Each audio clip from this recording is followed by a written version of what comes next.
Adrienne Davis Lott and George Davis the fourth. Take one. I'm so happy that the super duper brother sister couple of Port Arthur that everybody seems to love, and that's what I want to get into. It's like I feel like I don't even need to introduce Adrienne Davis Lott and George Davis the fourth. George, do you have a nickname? Lil George.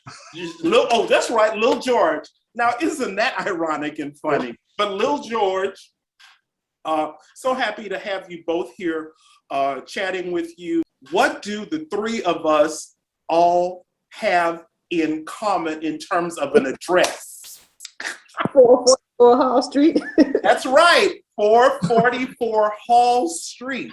I lived there from the age right before I turned 2 until I was almost 12. And I know you both were born at that address. Now, Adrienne, you probably remember living there, don't you? I do. You do. I remember. How about you, George? No. Not really. You were baby. No. Okay. Right. All right. Two. Hmm? We moved right after he turned 2. Okay. Now, was he the reason we had to move? Because I've heard that about him. He's Well, so people move. it's like I ruined everything. I'm the last kid. It's like no more. I'm the last one born there. No more. Yeah. But anyway, I thought it was real interesting just to give a little sort of like background on that, sort of set that up. When we left Port Arthur, my mom, my nephew, and I, we lived at 440. I mean, we've been living there since August of 1960. I remember we moved there. Was my sister? I don't remember it, but it was my sister's birthday. So it was August 4th, 1960. And we left in like around July 15th, 1970. And there were subsequent renters. And I think your parents probably came in around the mid 70s and probably were there until like the late 70s or 1980, because you were what, 2? Right, Yeah. That's right. Yeah. And I think 4. They probably moved in 1974. Yeah, they probably moved in 74 and left in 79 or 80. 80, that's right. You both are very fond of each other, extremely close. I've seen the childhood pictures. That's your child, right, George? So I thought. So you thought. How? From the day he was born up until he got taller than me. And then, Okay. And then she became my child. Once he outgrew me, it reversed. I mean, I'm not joking about the closeness of family and how you two, I mean, and it's evident that everybody loves you both. Everybody loves your family. And I just want to acknowledge that because, to be so warmly embraced by a community of people, of family and friends, you two got it going on. And I just want to mention that during Hurricane Harvey, I know George was all over social media directing traffic. I mean, here I am in Washington, D.C. He's texting and talking to me. And I just want to know, and of course, Gail's a star in her own right. I mean, and I'll be honest, when I need to hit those Nielsen numbers, those Nielsen ratings during sweeps week, I go right to a Davis. I'm like, oh, boom. I'm throwing Adrienne, I'm throwing George, I'm throwing Gail into the mix. Because I know my numbers are gonna rise. So I just want to get up. Tell me a bit about, I mean, we have the Port Arthur thing Port Acres, in common, but you both really spent your formative years, I would say, in Lakeside, correct? Correct. Tell me about growing up in Lakeside and how that was for you both in the 1980s and 90s.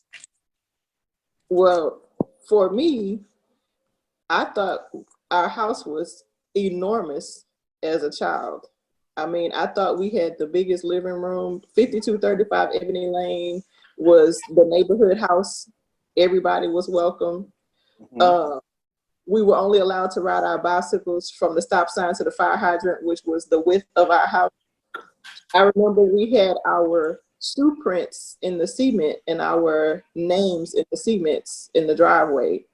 And I remember the lots behind the house my dad purchased so that once we became adults, we would build on them. So I remember like riding a horse on those lots. Wow. I remember all of our friends would come because our street wasn't fully developed. We were the first house to build on Ebony Lane. So that back street in Lakeside that's now Bayou Drive, all of that was trees. And so I remember like George had a basketball goal that was like a child size. It wasn't like the high of a tall, 7-8 feet tall. It was a child size. And my dad had spray painted in stencil font, "If you can read this sign, you are too big to play."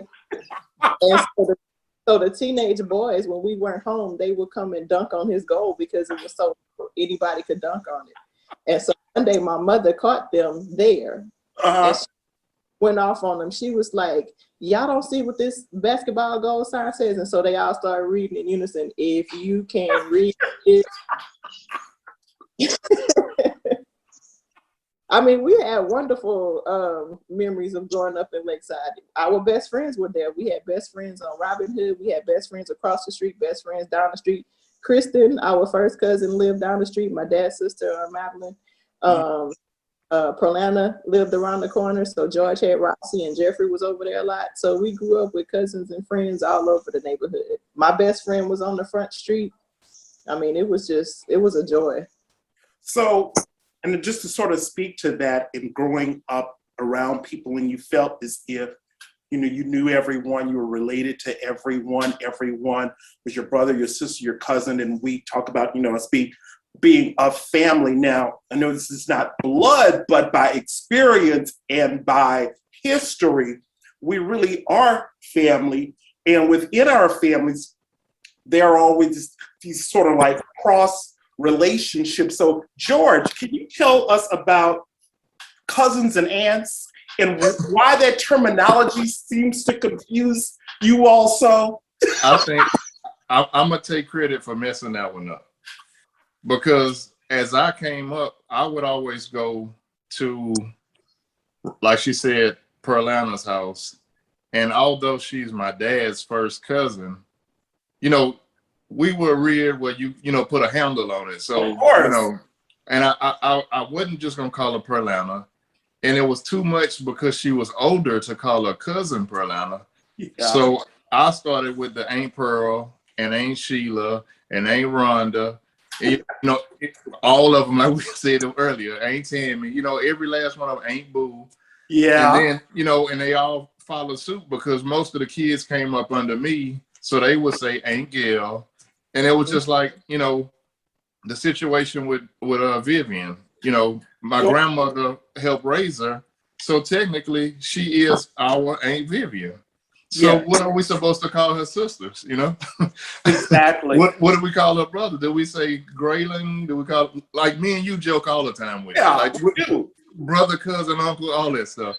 So, so it's like, I can't just call him Earl. So I had to call him Uncle Earl. Yeah. And that's just how we all are. Just if you look the other day, you know, it's my mom's birthday the other day. Yes. And all of those cousins called her Aunt Gail. Mm-hmm. So, you know, it's just look like it's one big happy family. It's hard to explain if you're on the outside looking in, but you know, we just look at it as one big family, and it's Aunt Sheila, Aunt Pearl, Aunt Rhonda, all of them. And that's how it was, you know, when I was growing up. I mean, it was Uncle Donald, you know. Right. And going over to Aunt Exie or whatever. And just because of those, they shared childhood together on the West Side. They all grew up together and in the, you know, in the Spiritual Truth Baptist Church. So they were all there until I think the mid or late 50s when certain, you know, Reverend Barber died. And so certain people went to Rock Island, others went to Zion Hill and, you know, St. Paul. So, St. Paul. So we all kind of dispersed, but those familiar relationships remain. And when you mentioned Vivian, and I certainly remember Vivian as just as a few weeks old, as a baby at the 4th of July at Aunt Exie's house, and there she was, just a newborn. I think she was born in May, and this was July. And then the next thing you know, you turn around, well, Vivian was in Port Acres, France, right, and never left. That's right. Just, that was not unusual because, again, if you look at another sibling like Deanie, and I remember I was home sick from school, probably a bit depressed. I had asthma all the time, and I'm in the first grade. Cynthia, your cousin Cynthia Spice, comes over to spend the night in January, and I remember this was January 1966. I was in first grade, she was in third grade. So it's January 66. That night ended in September. Right. When she got on a plane to go to LA. That's the only reason it ended. That's the only reason, because my mother would have kept her as long as she could have. And so we're standing there at the airport. Vanessa and Tammy had come over to spend the night, and there was Cynthia, and then my mother and Uncle John at the Jefferson County Airport. Yeah. The infamous picture that's in the group. Yeah, right? yeah, waving. And there are those two adults crying. And the kids are just looking and excited because, Cynthia's the first one in the family to get on a plane. Right. This is big in 1966. So going back to Lakeside for a moment, and that you both, and they're going to take away your diploma. This is not a hot seat, but I want to know, how is it you two don't have your Stephen F. Austin diploma? Your diploma say Lincoln High School. So how did that zoning permit work? Tell them the truth, Adrienne. When I was 4 years old, my dad bought me a Lincoln Letterman jacket. I think I was the only kid in the city with a Lincoln Letterman jacket, and I still have that Letterman jacket to this day. Yes. So we grew up going to the Beehive gym, and we know the place to be. I remember Gigi. What is Gigi? Gigi's last name is Green. I can't think of her first name, but she was a cheerleader when I was 4. She would come get me from my dad and sit me on the cheerleader bench while she was cheering for the basketball games. Yeah. And that's when I knew that I was going to Lincoln when I grew up. So we started out using who we call Annie Gein's address because she lived at behind the Rock Island Church parking lot. Over on 11th Street, right? Mm-hmm. We used her address to go to Lincoln. So my dad would drop me off in the morning on his way to the refinery, and she would have that little oven burner on in the wintertime in the house. And I would sit there in the living room, and she can see me while she's sitting on her bed looking out the window. And when it was time for me to walk to school, I would walk to school, and then our parents would pick us up. But at some point, because we were in the magnet program, the summit program, they would bus us. We could ride the bus from home because we were in the magnet program, and it was okay to go to Lincoln, like, legitimately. Mm-hmm. So we ended up using our real address by the time we graduated. But when we couldn't use our address, we used Annie Gein's address.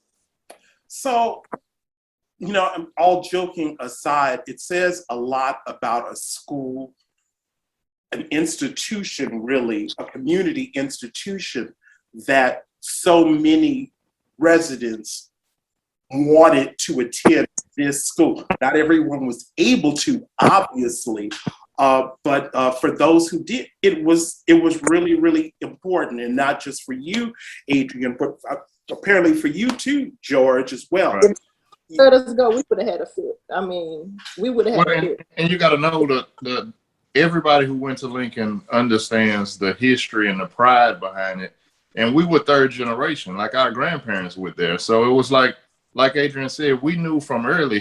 Her memories go back to, when the cheerleader would take her, to sit on the bench. And I remember, Uncle Donald had the van with the tables and stuff inside of it. And we going to basketball games, we going to the state championship games and all of that. And as a young boy growing up, you seeing Lincoln winning state look like every other year.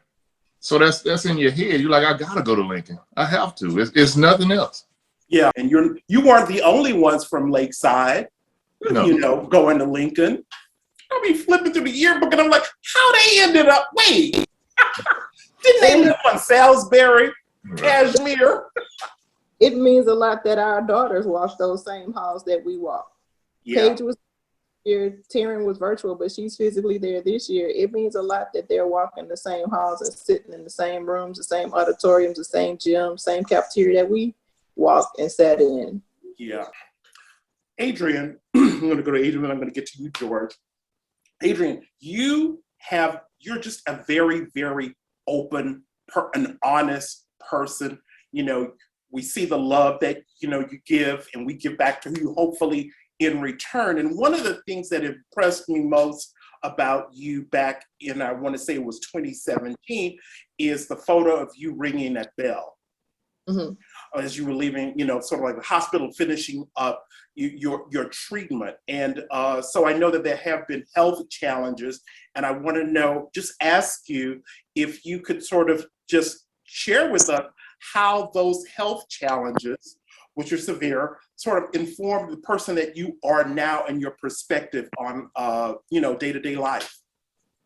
Well, there's a saying that you never know how strong you are until strong is all you have to be. Mm-hmm. And before I think it was a little bit after I turned 2, or right before I turned 2, my mother's mother passed away from inflammatory breast cancer. So I never really knew her, but I've seen pictures and I've heard stories. So I grew up with Francis and George pretty much as my grandparents, and you already know they spoiled us all rotten. Yes. We had 2 older cousins that lived out of state, but I was the first one born in Port Arthur. So it was really the first one that they, you know, got to be with literally every single day from birth. Mm-hmm. When George arrived, he was the first grandson. So, I mean, it was whatever we want, whenever we want. And when our grandmother passed away of breast cancer, that was our first time having to deal with death up close, face to face, and all the grandchildren were just devastated. So because I knew that both of my grandmothers had inflammatory breast cancer, and I understood that it doesn't form in lumps, it forms in sheets, so it's hard to detect. And when it's detected, it's almost always at like a stage 4. Mm-hmm. So from the time we lost our grandmother, the girls in the family started doing the breast self-exams every month. So that, because early detection is the best protection to save you from passing away from breast cancer. And so I was always vigilant. My mother taught me, I learned, you know, from my aunts, and just always stayed vigilant to make sure if we notice anything, we get it checked out. And I was diagnosed with breast cancer the first time in 2007. I was only 33 years old, and it was a shock because of my age. Mm-hmm. But then it wasn't a shock because of the family history. But then it was a shock because I tested negative for all of the genes that were discovered at the time. So at that time, I chose, even though the cancer was only on one side, I chose to have a double mastectomy because in my mind, I thought that if I get all of the breast tissue out, then I won't ever get breast cancer again. That was my understanding at 33. Well, and I was told I had a less than 3% chance of it recurring. So 10 years later, I was diagnosed with a recurrence in 2017, and it kind of blew me away because I didn't, when they say less than 3%, in my mind, that's 0%. Mm-hmm, mm-hmm. So even from the first diagnosis, I was an open book and an advocate for women checking themselves to make sure if they feel anything that's abnormal, unusual, or new, to get it checked out, because that's the only way to protect yourself, to have it detected early. And I started to realize, especially in our community, we associate our breasts with femininity. And so women who are, whether they're well endowed or not, it's a hesitancy when you feel something, because in your mind, you know it could be, but you don't want to have it removed because You could be removing what makes you feel like a woman or what you feel makes you a woman. So that's what made me like be an open book, because I'd rather be alive without them than dead with them. Yeah. And that's just the reality of it. And I didn't realize, you know, that women were actually afraid when they feel something to say something or to get it checked out because of those reasons. So that's why I became vocal. Just because, you know, I want everybody to live and I want everybody to win. So what I know, I share. When people know people who have recently been diagnosed, they'll say, hey, can I give so-and-so your phone number? Can they call you? And I'll talk to anybody about anything. I'm an open book. And I think when people are diagnosed and they have someone to talk to who has been through it, it gives them a sense of security and confidence.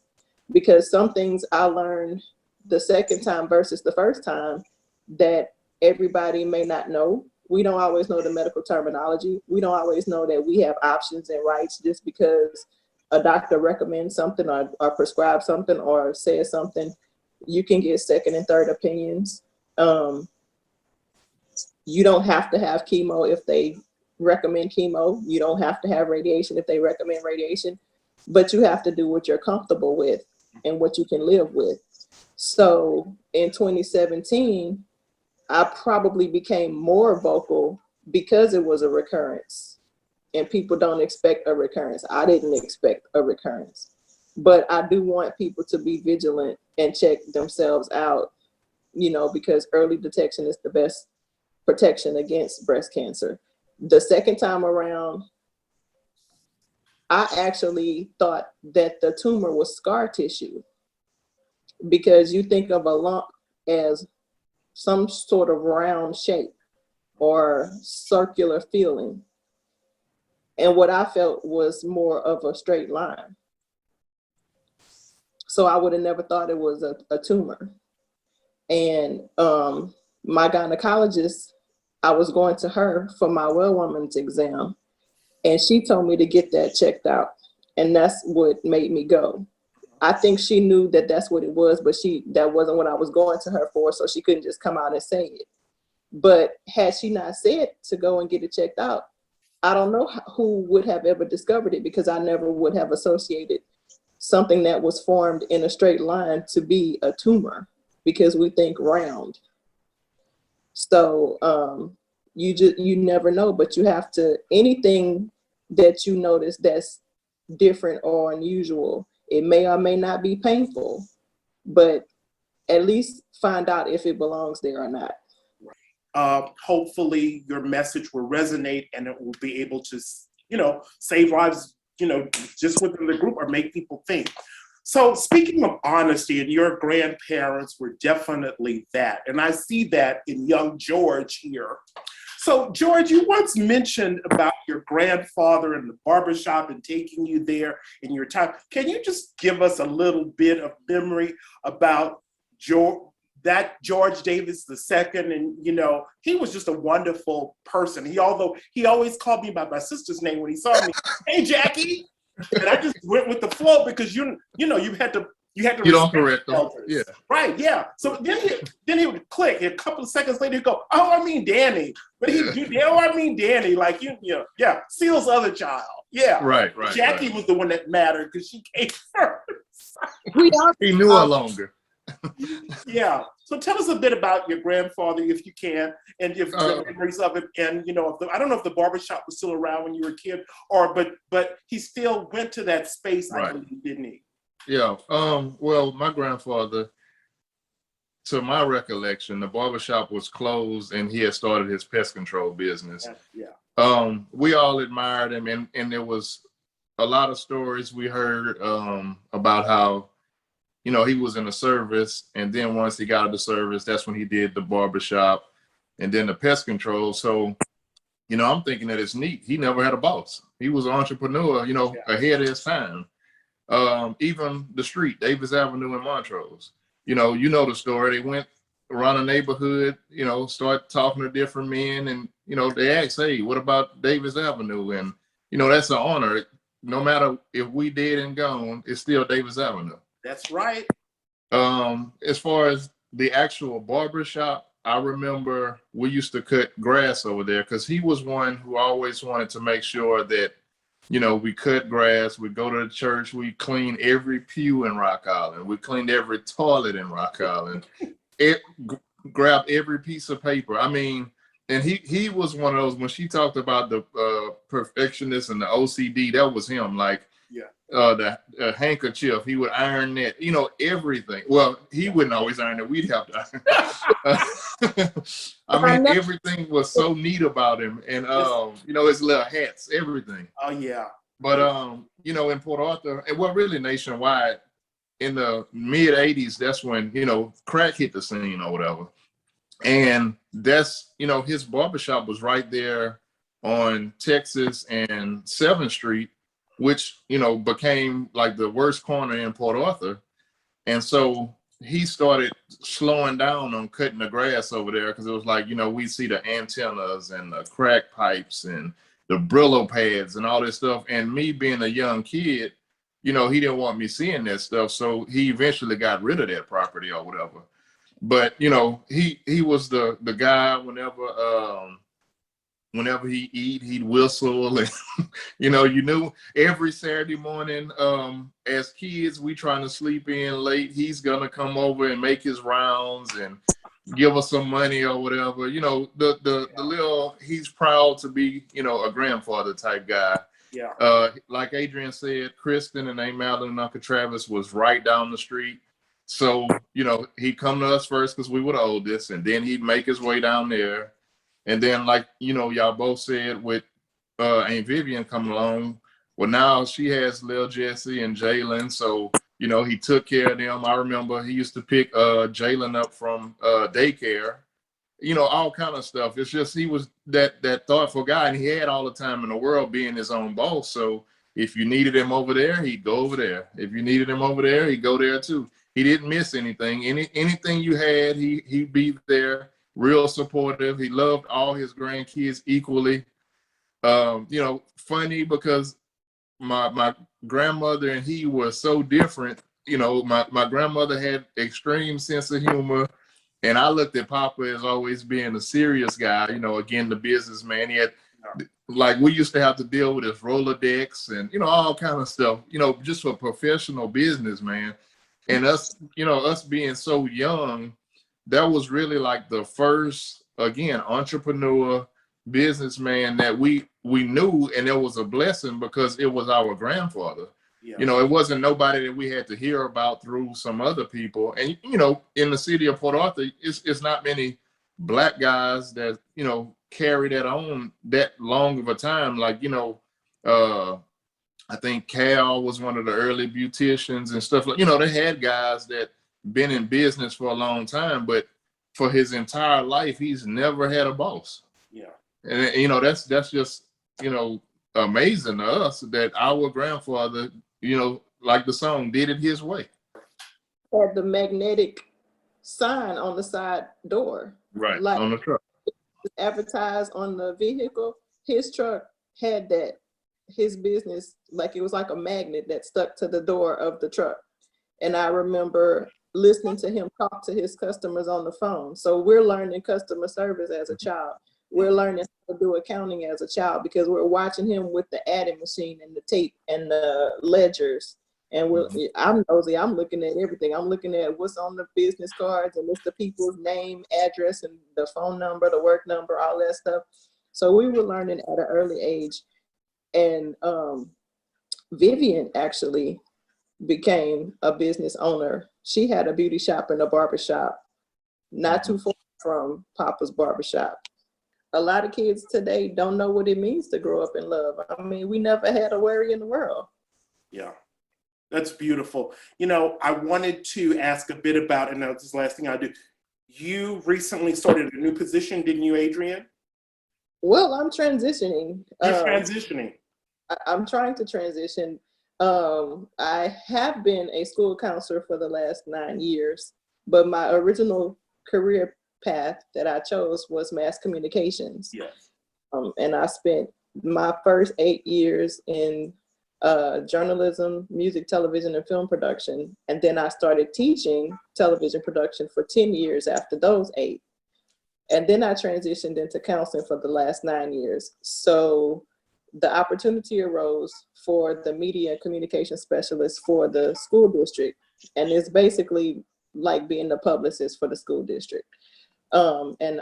Actually, our cousin, Kristen Hunt, Madeline's daughter, Kristen Cathy, she held that position for the past 12 years. So she received a promotion to Director of Communications in Goose Creek ISD in Baytown. And so when she notified us that she would be moving, I applied for the position and got the job. So at some point, like this week, I've been doing a little bit of both. They made the announcement last Friday. So this week I've been doing a little bit of both. But I'm thinking that this Friday coming up could possibly be my last day on my school campus, and then I'll be permanently moving to the administration building in this new role. Okay. Well, congratulations on your new role and reconnecting with your sort of like your professional training and your history and your background. George, I know you're doing things with Pleasure Pier, aren't you? You kind of got your hands in that in the city and all. Man, so I know that you're doing many things, and the Facebook group for the Pauls, Leo Paul. You got so many names. The Leo Pauls, the Paul, and that's a full-time job too. So, and I see you wearing your Port Arthur Economic Development Corporation shirt. So, give us a little, a background on what you're doing. Okay, I'm currently the deputy director with Port Arthur EDC. The intent was I was hired for that position to kind of learn under my boss, who's the CEO, because he's about to retire. He knew he had a few years left, and he told me the story about how he selected me. He went out to Atlanta first, and there's a conference for international economic development, and it's people from all over the world come. And he recruited, and he brought like 7 people in to interview from Atlanta that was at that conference. And he basically told them all no. He said because he felt someone had to be from this community here in Port Arthur to make sure that this community grows and gets what it needs. And so he said that, he prayed about it, and he was like, if he find the right person that loves the community, he could teach them everything else. Mm-hmm. And the crazy thing about it is he's not from Port Arthur. He's from Church Point, Louisiana. But he loves Port Arthur just like the rest of us. And he says all the time, Port Arthur has been good to him. He's been here since the 80s. His sister, Stella Morrison, is a lawyer here. His brother-in-law, Kermit Morrison, is a judge. So he has, really ties here to Port Arthur. I told him he's our adopted son. And, he basically, he's shown me a lot. He works hand in hand with the city manager. So I learned a lot from him as well. And just here recently, the director of Pleasure Island, he retired in December. And then, we kind of did some interim work with Pleasure Island. And then the position actually became available. And so I took it as a challenge. I was like, every single person who's been around Port Arthur keeps saying, man, it's a diamond in the rough, and why hasn't anything happened over there? Well, I know the story why. So therefore I said, well, let me apply for it. If I get the position, hopefully, it'll change. And so as of next Monday, that'll be my first day over there, but I'll still, maintain my role at the EDC for a little while. We already have some developers that we've been meeting with that's talking about some big stuff for Pleasure Island. But one thing I do know, just from being at the EDC, people come with, all kind of ideas of what they can do or whatever. I'm talking about stuff that'll have you in tears laughing or whatever. But it's like we always say, a deal isn't a deal until it's a done deal. Yeah. So, with the Pleasure Island thing, I just ask that everybody give me patience because, be patient rather, because I'm just getting a position, but we do have big plans for Pleasure Island. And it's not going to be overnight, but I do promise that probably within the next 5 to 10 years, it's going to be what everybody always wanted Pleasure Island to look like, with, more development over there, as opposed to just like, man, that's such and such could be over here and all that grass, or such and such could be over there. So, and especially because the city manager, he's a planner by trade. Yeah. So that's a big plus, because you have a guy with a planning background. So he wants to see that development over there as well. Wonderful. And I will end by saying this, everybody has an opinion, everybody has to weigh in, but not everybody is able to do the work. And I know that George is doing the work, and I know that Adrienne is doing the work, and I know that the future of Port Arthur is in better than good hands with the children of Gail Mouton Davis and George Sonny Davis, the grandchildren of Bessie Francis Paul Davis and George, was it Whitley Davis, the second? So yeah, and don't make me go back any further than that. But I just know. Let me give you 2 quick stories. Yeah. One, earlier when you were talking about the different variations of the names in the family group, the funny story is we started off with a little small group of us, you included or whatever. And one night, how the computer had the cookies, and once you get to looking at something, that's it. Well, one night Aunt Eartha was on the computer on Facebook, and she saw there was another group out of Jacksonville, out of Jackson, Mississippi. And she was like, hey, you know any of these people? They got the same last name. And I was like, well, no, let's just join it and see what's going on. So we got in there, and from looking at all those last names, they got to be related. It was just that set moved east from Louisiana instead of moving west like all of our people did. And so we just merged together, and now we have over 400 people in the group, which is amazing. It is. Because it's like, that's a Leopold, and that's a Paul, like you said, and that's a LaPool. It's like all different variations. And then, the good thing about Facebook, when you start seeing your mutual friends, so some of those people that was out of Monroe, like I went to college at Wiley, which was down the street from there. Mutual friends that I met at Wiley from Monroe that might know the LaPools or whatever. So I'm like, this is crazy how all this come together. And it's like the other thing that you were talking about earlier, like with the Harvey stuff.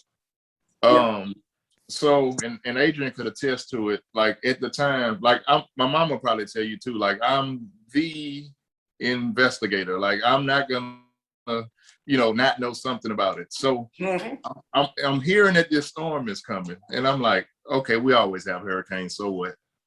Well, I'm watching the Weather Channel, and there's this old doctor. He looked like, Albert Einstein old.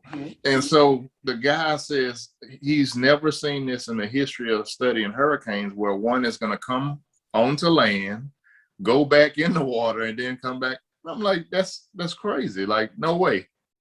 So, I told my mama, told Adrienne, told everybody, I said, hey, this is crazy. Let's, do as we always do and talk about getting out of here or whatever. So our thing is always to go up to Dallas. And our neighbor, growing up in Lakeside, Shauna Fontenot, which is, you know, the Balloons. Look, the Balloons. Yeah. So Shauna, I think she might have been a dispatcher, and she had another friend. And, like you said, even you, when we're out there in Dallas and all of this stuff is going on with Harvey, everybody getting flooded out and all that, I was sitting there saying, like, man, how can I help, my community? So I was like, well, she's just said that, she knew, what was it? The Cajun Navy was the main people out there helping. And so we just kept, I was just like, hey, just send me your name, send me your address, and it was overwhelming. But it got to the point to where I was like, I'm not going to sleep. I'm gonna just stay up as long as I can, help as many people as I can. We come back to Port Arthur. I go to the Jackson Academy with Stephen Jackson, my buddy, and we passing out food and, diapers and all of this. Cars were flooded out. So, we get in SUVs and go to the low income apartments and pass out food and all this stuff. And it got to the point to where, you start thinking about this is the same stuff like Aunt Exie was doing with the soup kitchen and the food bank and stuff like it. And it's just in us. Like, we don't even think about it. It's our nature. Exactly. And that was the thing for me with Harvey. Like, I even reached out to Chick-fil-A and Miles College reached out to me through my friend Derek James. And, you know, we were doing stuff on Gillum Circle and at Adams Park by the high school. And so many people, you know, would hit my inbox and say, hey, man, I got such and such cases of diapers, you know, you can come get them or I'll bring them to you and stuff like that. And I commend everybody in Port Arthur for coming together, you know, at a time like that. Because, you know, one thing people always think is, oh, you know, they're not going to get along and, you know, da-da-da-da. But at a time like that, everybody put everything aside and, you know, the council, everybody was, you know, the city was setting up different pods in different neighborhoods so where people could come, like to Memorial Stadium or on West Port Arthur Road if you were in that area. So it was like, it was good that the city was coming together to help, because it never happened before. It was just, you know, well, hey, let's try this and let's try that. And that was the basis of it. It was just like, you know, even when I was in Dallas, the Dallas and Fort Worth group from Port Arthur, they were sending 18-wheelers down here. And our cousins, who you say, the who? Our cousins from Houston, they were sending stuff too. Our cousins from Houston drove down here. She couldn't even see. She had so much stuff in her SUV from people that she picked up stuff from. The Bobino boys who played in the NFL that's from Port Arthur, they were sending 18-wheelers. Bun B from Port Arthur, he was getting barbecue down here from Houston, from Burns Barbecue. Everybody, man, it was what Port Arthur needed, because again, we never ever even imagined something like this. People losing their homes underwater. You're looking at the pictures online as it happened. Little babies sitting on the counter with water right underneath the counter. You know, it was sad, but you know, even today, people still trying to recover from this. But you know, it was a good thing how Port Arthur came together. Tammy Briscoe Green, oh, yeah, who's a nurse in Dallas, somehow ended up. Alma Linden was airlifted out of Port Arthur. We didn't know where she was. Tammy saw her name on a register. You know, somehow I think Madeline reached out to her. Next thing you knew, Tammy was in Alma's room. I think she's right there. And then Tammy became Alma's, you know, sort of like long distance primary caregiver there locally. Tammy and I hadn't talked to each other since 1970, you know, and then all of a sudden, here we are again, you know, communicating weekly, if not daily initially, sort of like coordinating caregiving efforts for Alma, who was unfortunately in Dallas for, you know, longer than we would have wanted. And then even after she was able to come back to Port Arthur and her health really began to fail, Tammy was still there. And I said to her at one point, you are Exie's daughter, because you're doing the same thing. And as you all are doing, everybody's doing that. And you mentioned Earthel. You know what her middle name is, right? Yep. Lucille. Your mom's name. My name, because my mom delivered her. I don't know how that happened, but you know what? With family, you don't ask. Because that's grown people business. You don't ask. Thank you so much. Tell Queen Gail I said hello. Give her my love and happy birthday to her. And happy new jobs to both of you as you transition on. And as I said, you know what? Y'all got this locked down. Y'all got it. I tell you what, we thank you, because, you know, you're right. You always throw something on Facebook or, you know, put something in either group. And I tell you all the time, I'm like, man, your group is so informative. I mean, it's amazing. I'm going to tell you one thing that I learned from the group. They put up their picture. It might have been Stephen F. Austin football team one year, and it looked like Dura Harris and Lil Joe might have been like the only two blacks on football team. And it got me to thinking, I'm like, man, that's so crazy that both of them were from Lakeside and both of them went to the NFL. And it's like, you know, if you look at the numbers, it wasn't like they was in their favor or anything. And it was like, and here they are on this same picture and the same, I guess the same grade, or if not, at least around the same age. And I wouldn't have learned that if I wouldn't have been in a group. I mean, it's so informative. like educational. You sit there and look at that stuff every day. I love it. You inspire me. I tell you all the time too. I want you to put in your will, your memory, because I love you. Your memory. Just say, give Lil George my memory, and y'all can have whatever else. Man, you do not. I mean, I have to live with Danny Linden full time, and it is a full time. It's a difficult job raising Danny Linden, and I'm going to leave it at that. Drop the mic. Thank you Have again. a wonderful evening. Thank you, You so too. much. Love you both. Bye-bye. Love you too. Thank you. Bye. But before I just start rambling on and on and on, I want to ask, or put out there, what do the three of us all have in common in terms of an address? You both are very fond of each other, extremely close. I've seen the childhood pictures. That's your child, right, George? Oh, I thought. So you thought. Gail's a star in her own right. I mean, and I'll be honest, when I need to hit those Nielsen numbers, those Nielsen ratings during sweeps week, I go right to a Davis. I'm like, oh, boom! I'm throwing Adrienne, I'm throwing George, I'm throwing Gail into the mix. It's so informative, like educational. You sit there and look at that stuff every day. I love it. You inspire me. I tell you all the time too. I want you to put in your will, your memory, because I love you. Your memory. Just say, give Lil George my memory, and y'all can have whatever else. Man, you do not. I mean, I have to live with Danny Linden full time, and it is a full time. It's a difficult job raising Danny Linden, and I'm going to leave it at that. Drop the mic. You two have a wonderful evening. Thank you so much. Love you both. Bye-bye. Love you too. Thank you. Bye. Bye-bye.